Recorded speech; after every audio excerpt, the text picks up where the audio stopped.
Today on R&B Reviews, a group of troubled young girls plan a breakout. We'll be reviewing the movie Sucker Punch.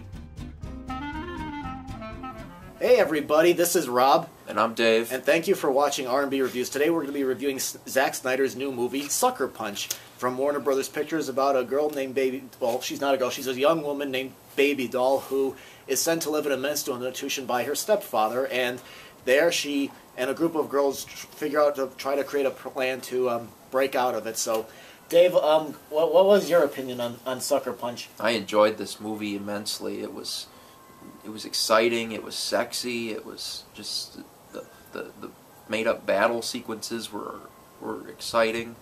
They were like when she fights all those things and all that, and then she gets all the rest of the girls and imagines it all and everything. Well, what was exciting about it? Just all the battle sequences and like what she had to do and all that and all the... So the story was exciting? Yeah, the whole storyline. And yeah. Well, what I did like about this movie was the film definitely had a dark atmosphere thanks to the gray, dark photography. I mean, I think it's a good-looking movie except for the battle scenes, and I liked some of the characters. Like, I liked Jenna Malone and Abby Cornish as the sisters. I thought they had really great drama together. I mean, I know Baby Doll has drama too because of stuff that's happening to her character, but I think I connected with those two much better. And I also liked Carla Gugino as Dr. Vera Gorditsky. I liked her very much, and I enjoyed Scott Glenn as the wise man that appears to her in all these different fantasies, and I thought he was very good. He kind of reminded me of John Huston and David Carradine when David Carradine did the Kung Fu TV series in the 90s, but I did not like this movie at all. I mean, sometimes I felt like I was watching a teen drama because they would show something going on the screen, and you'd hear these pop music behind it, and the fight scenes looked too much like video games to me. I mean, the characters, sometimes they looked like they were animated, and the camera was shaking. I thought the slow motion was overused, and I thought the fight scenes were just not exciting at all. I disagree. I enjoyed it. I mean, yeah, all the battle sequences, that was all green screen stuff, obviously, with them just moving through it, but still, I enjoyed. But she keeps doing the same movements over and over again. Like during Baby Doll's first fight, she does the same flips and spins, and the wise man before each fight is always making the same rousing speech. And he's like, "Oh yeah, right. And one more thing." And then, I mean, it's repetitive. Well, he's their leader, and plus they don't always fight the same villains every time. I mean, yeah, but they do the same thing. I mean, the camera's shaking. It looks like a video game, and and it's just like they go in there and they shoot everything. I mean, I give them credit for the last couple of fights. They do some different things with it. I won't give them away, but they do a couple different things. But for the most part, I thought they were very repetitive, and they were like the same thing. It was not exciting at all. There was no tension in the fighting at all. I disagree. I enjoyed it.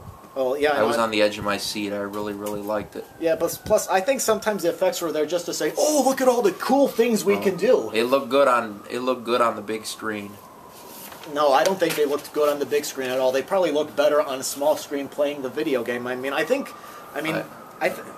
hope they make a video game out of this movie. I really do. Well, I would definitely buy it. Yeah, I mean, I think this movie has the potential to be a cult film down the line among enthusiasts, because, I mean, for one thing, the film, I think, is over the top. That's one of the problems I had with it. I thought the acting, and it was over the top. Like, even for some weird reason, whenever people go through those sliding doors, they always bang on them real hard when they're going through them. Yeah. The acting's over the top. I think having a young woman in an institution is dressed in leather, scantily clad doing the fights is something that you would see among cult films anyway, and all the characters I noticed have dark circles under their eyes, and another reason why I think this movie might have a potential to be a cult film is because this movie seems to polarize people, as you could probably see. Yeah, I was polarized by it.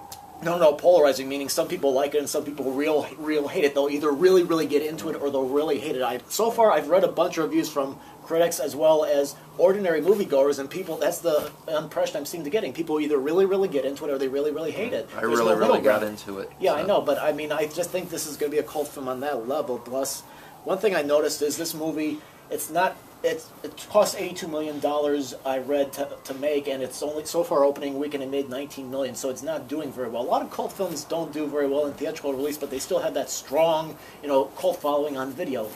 I mean, when I went to an early showing, and yeah, there was there wasn't like too many people in there, but I figured people were still at work or people were at school or whatever, because I went on the first day it opened on Friday. So I mean, most kids were on spring break, but some still had school and other people had to work. But I figured like at a nighttime showing after 4 o'clock, the thing probably was a lot busier. So well, who knows? I mean, the thing is, and maybe because maybe this movie just didn't appeal to a lot of people. Maybe that's the reason why we didn't see a lot of people at the screening. I mean, I took my girlfriend Melanie to see it, and it was not full, and it wasn't packed, but it was semi busy. But I mean, I just did not really get into this movie. And another problem I had with it, I know this is probably me being a nitpicker, but during a lot of those battle scenes, they include songs as the score.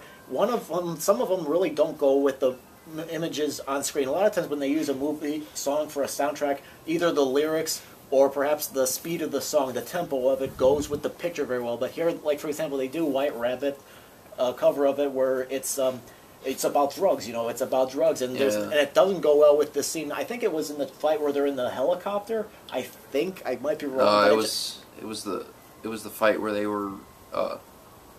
It was the fight where they were like during like World War One. Okay, maybe second fight. Okay, maybe I remember it might have been the second fight, but the thing is, it didn't go well with the picture. It just felt like it was just there to showcase the song, and it didn't complement the picture very well. I mean, I liked how it went, everything, and then sometimes they would also play like metal, like once the explosions start and once they start like winning the battles, they'd start playing like loud metal music and all that. That's how I always like to see things like that. So yeah.